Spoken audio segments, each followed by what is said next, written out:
Okay.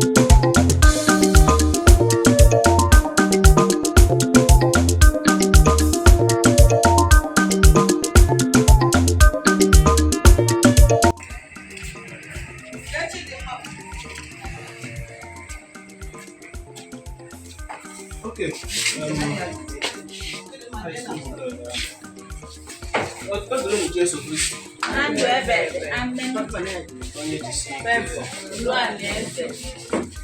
All right. Mambo kuna chani.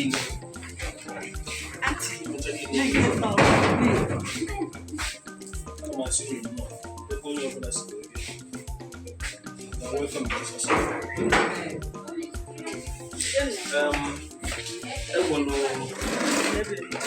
Yeah, but I to work and then I make it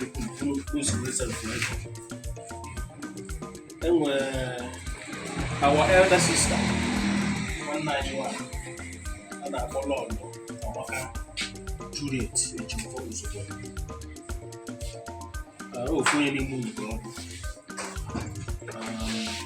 For the moon, we can model this year, early this year. Dear one, I'm American. And I watch out this month last year. 2 days right in the night. That's another month. So I put not tell about God's choir. So since young, all my head dinner, or 4 dinner, oh, I get it. So since you are on emotion, we go. Never more. Why go to your house? I have wrong. What do you go 45 minutes? So now, almost a year.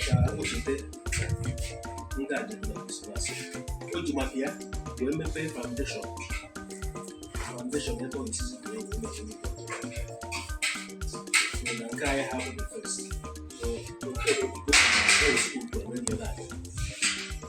So long.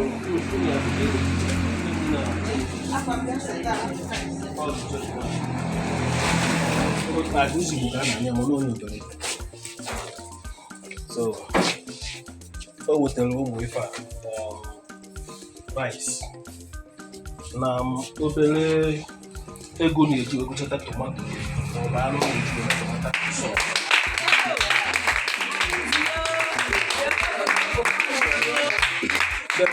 Obere ihe ndị na-akụ na-eji megharịa ọnụ ebe a ọchị. So na tupu anyị arụzie ike ọ masịrị ya ka onye obere okwu agwa n'ime and ebe mma aka m chọrọ okwu ọgbọmụmụ ahụ ka mmebi ụwa na Chineke mata ọnọdụ ọbụla ọ dịrị Chineke a n'anya e nwekwara ọnọdụ ịnọ na ya ka ya sị na Chineke chezoro e nwere one sister nke onye ọgbakọ anyị onye isi anyị bịara n'ihe ya ka onye isi ọgbakọ one community and the topic I say God the Father loves you. Sister Ijele Nwanyi okay but many battle you so that ọ na-agụ n'omume na Chineke afọ ya n'anya maka gịnị ka o ji agụ n'omume na Chineke afọ ya maka na di ya hụrụ ya and di ya bụ di ọ fụrụ n'anya ọ fụrụ ya n'anya o ji gụọ ụlọ di ya na ọnwụnwa ya ka nwa nke so osisi ọ na-asị ọ bụrụ na Chineke fụrụ ya n'anya nkweghị ime ala ahụ ka di ya nke ahụ ọ fụrụ n'anya mana Chineke anaghị eji ndị mmadụ si eche so ọ na-eme ka ọ dọọji ya ozi ọma ahụ eme nsisi na ọ ya ejina ihe ka ọ na-alahụzi ụlọ Chineke bepụta ya n'ụlọ wee sị ya na esi na n'afọ ọ na-enye ya ọ sị oke sinsi ya jike nwụrụ ụmụazị ga-achụgo ha n'ụkwụ akwụkwọ si ya mba ọ sị ya ụgwọ ụlọ landlord ga-achụgo gị ọsị ya mba ọsị ya agụgụ osisi ya ọsị ya mba ọsị ya ka ezi ndị osi n'afọ agbọghọ ụlọ wee cheta na n'agbanyeghị na di ya nọ since landlord ga-achụgo gị ọsị ya mba ọsị ya agụgụ osisi ya ọsị ya mba ọsị ya ka ezi ndị osi n'afọ agbọghọ ụlọ wee cheta na n'agbanyeghị na di ya nọ since ya nọ di ya mee bizines ya ọ na-aga ọfụma ụmụazị na-eje skuul enweghị onye a chụrụ ụgwọ akwụkwọ landlord anaghị achọ ya ọ na-erutisi ife ndị a niile di ya na-emecha ụgwọ ya Chineke jezie gozie ya ọ na-erutisi na-enwezire mana ebumnuche ya ọ na-adị ka Chineke ya si so otu ọwa ka o nwere ike ịdịkwa ndị inwe ike na-eche na Chineke ga-asị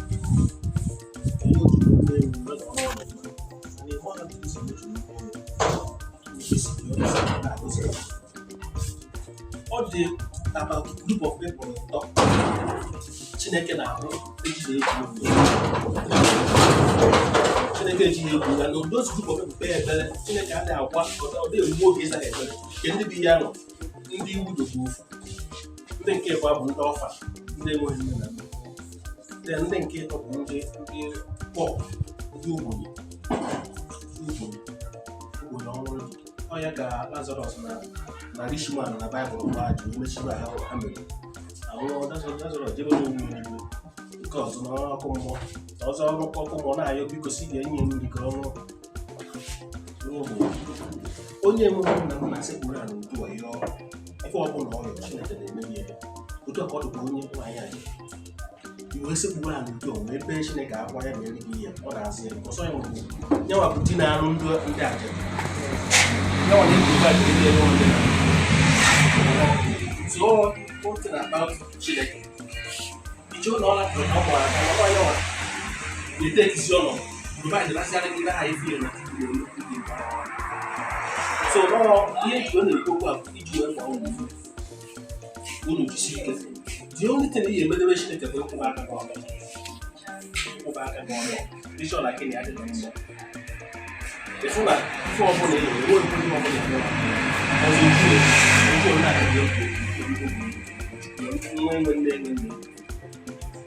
nọọsụ ọbụla ya so nọọ obere okwu nsị ka ntọpụ dịka ọ masịrị nwanne anyị nwaanyị Ijele nweta o kwufuru mbọ na ọ ya dị ezi enwe anọ ofu ife onye anọghị na Baịbụl ọzọ onye ahụtara ife ndị dị kwuru na adịghị maka ọ dịghị isi maka akụkụ ụmụazị izu ụmụazị adịghị isi so mana ekpere m n'isi ụbọchị nke na agbọchị nke Juli n'aha Jizọs Kraịst onye nwe anyị. Amen. All right. Okay. From measure line, you see oh my God, yes. Oh, you find it, man.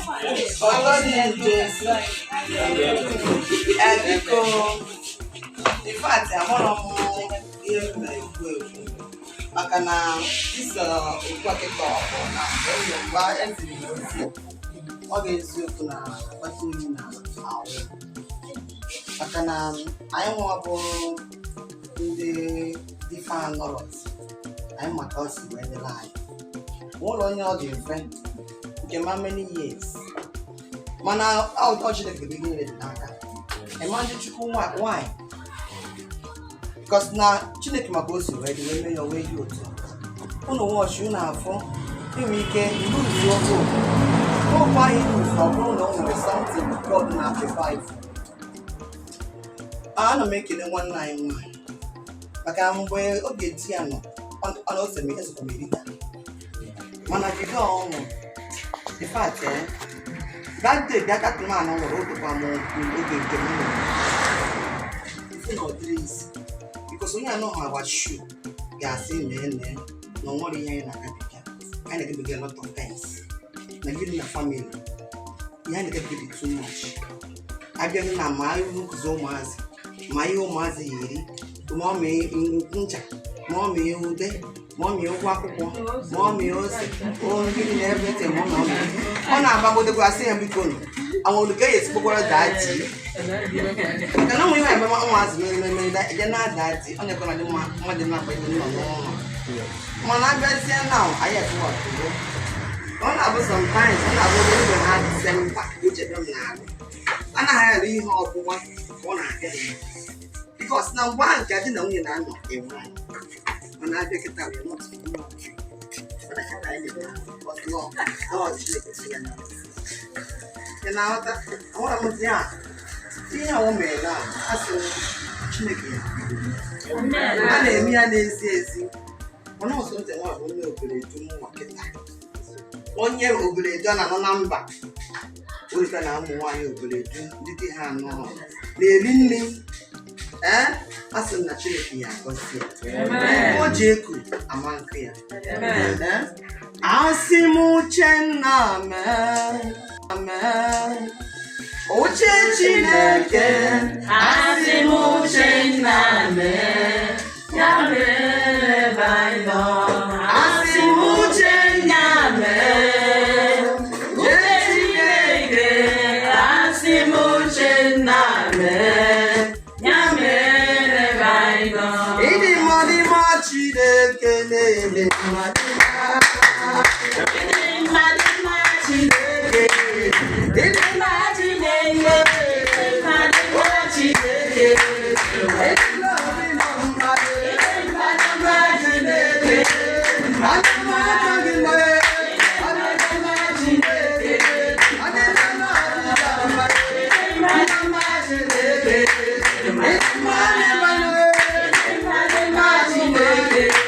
It's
Hallelujah.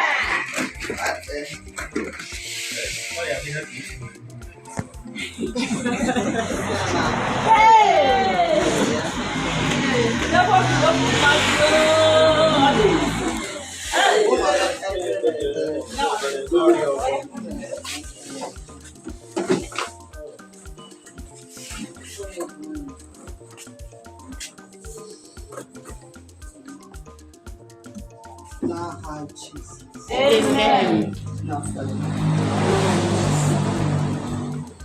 Ese nwanyị na Chineke anyị ekele gị. Anyị asọpụrụ gị na ndụ gị nyere anyị. Anyị na-ekwunye gị na ndụ gị nyere anyị n'ọkwa anyị na mbata anyị.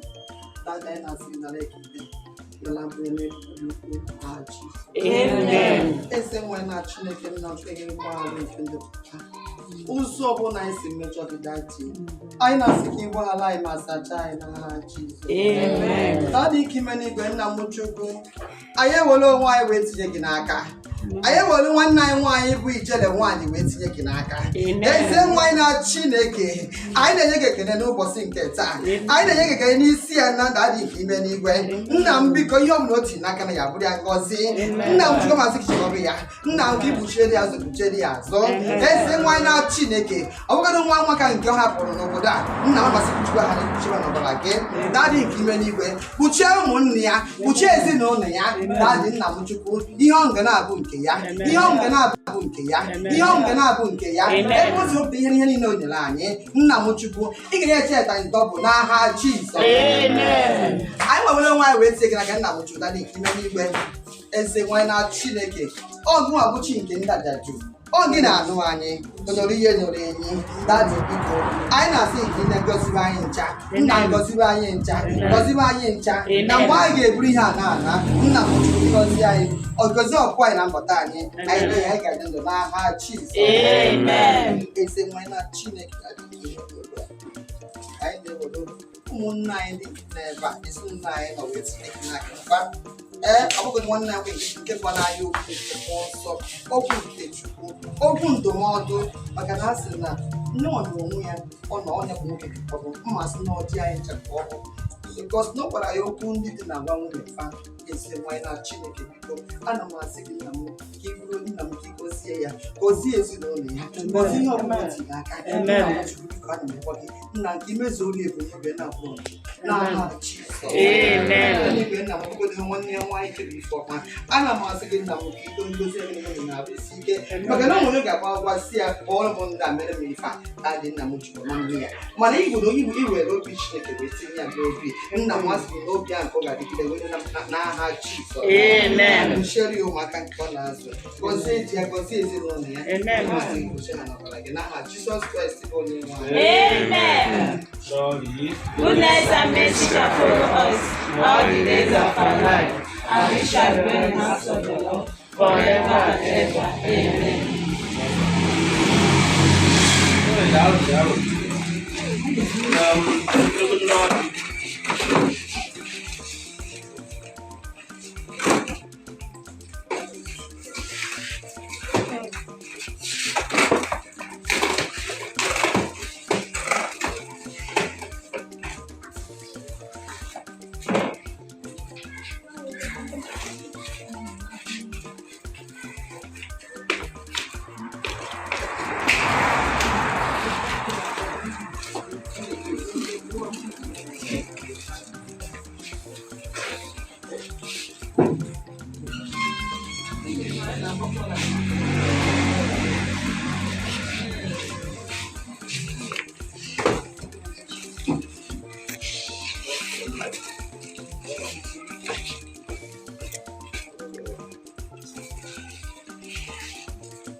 Deixa essa tomate.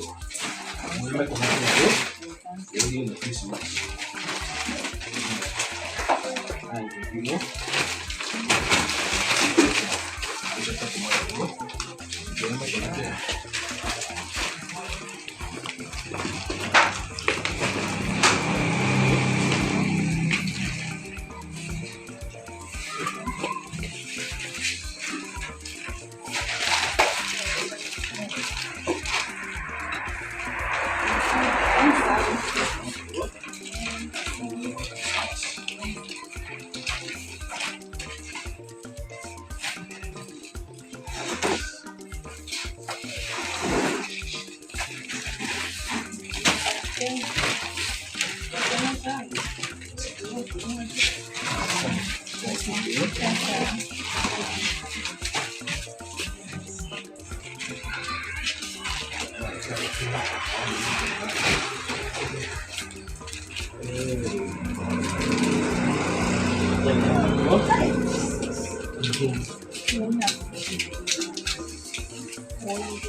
Lolo Ijele Nwanyi. Ọ na-abụ mpịa otu a maka na WhatsApp na eji contact gị. Ọ sị for the same ịchọ na bụrụ nwaanyị a ka a na-ekwu okwu ezi. Ọ bụ social media ọkwado. So na-asị Chineke biko ana m ayọkwu unu kelee unu ya. Bụrụ ụka na-ekele maka ọ dịghị izi. Na-ekele okwu ụmụ nwa maka na ọ dịghị izi. Ọ na-ahụ ụmụ ndị ya agwa odiri ya ọsị gịnị anọdụghị ike mana na-anọbeghị ike nke gosi na unu ji ofu obi were emekọta ihe ọrụ biko ekele dịrị Chineke n'isi unu wee na-ayọkwa unu na-ayọ Chineke ọ ga-enye unu ndụ n'ogologo ndụ na-arụ isi ike ezinụlọ unu Chineke na-aga ekpuchi ha unu ga na-eje ede na-anata ihe ọbụla bụ echiche ọjọọ nke ndị onye isi unu ọ gaghị na mmezu na-asịkwa Chineke ledere Lolo Ijele Nwanyi nọ biko nna dị nsọ anyị na-ayọ gị nna biko chekwara anyị nwaanyị anụwa otu o kwere nkwa sị na nke a ọ ya bụzi nke izi na ọ ga-adịrị gaba otu otu wee kwue Chineke ịnụ gị otu a ka ọ ga-adị n'aha Jizọs Kraịst bụ onye nwaanyị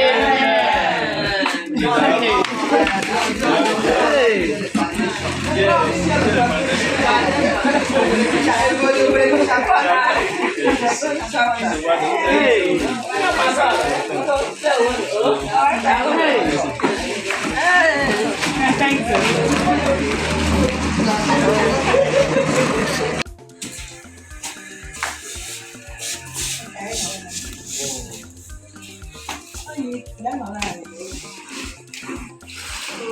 ị na-esekwa ndị ọzọkwa? Dịka aka na-eso abịala etinye nke onye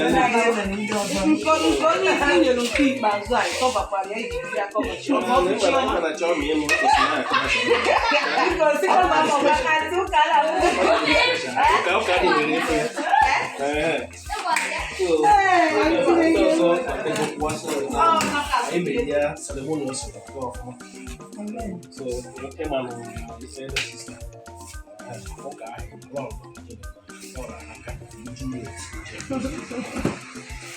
ọlụgbo na shi unu wee mara ụfọdụ na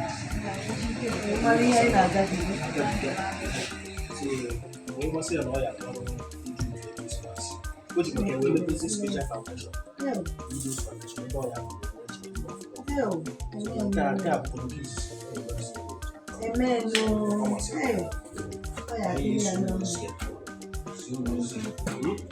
unu wee gbara ya Krismas ọfụma nke a bụ kola ọjị ọsọrọ n'ụlọ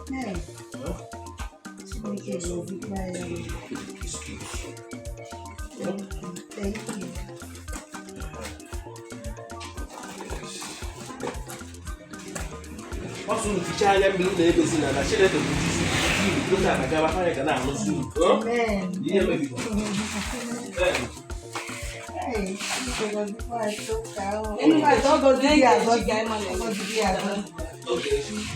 ọsị m nyezi nke a witi obere ọkekụmọnụ na-ejide ezigbo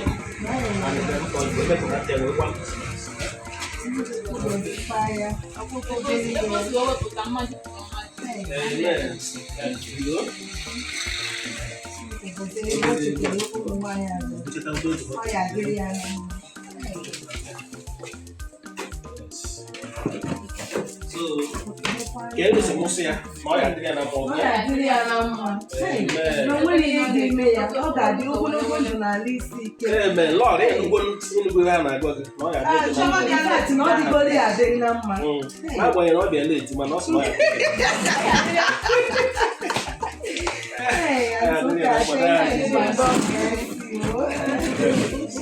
She will hear.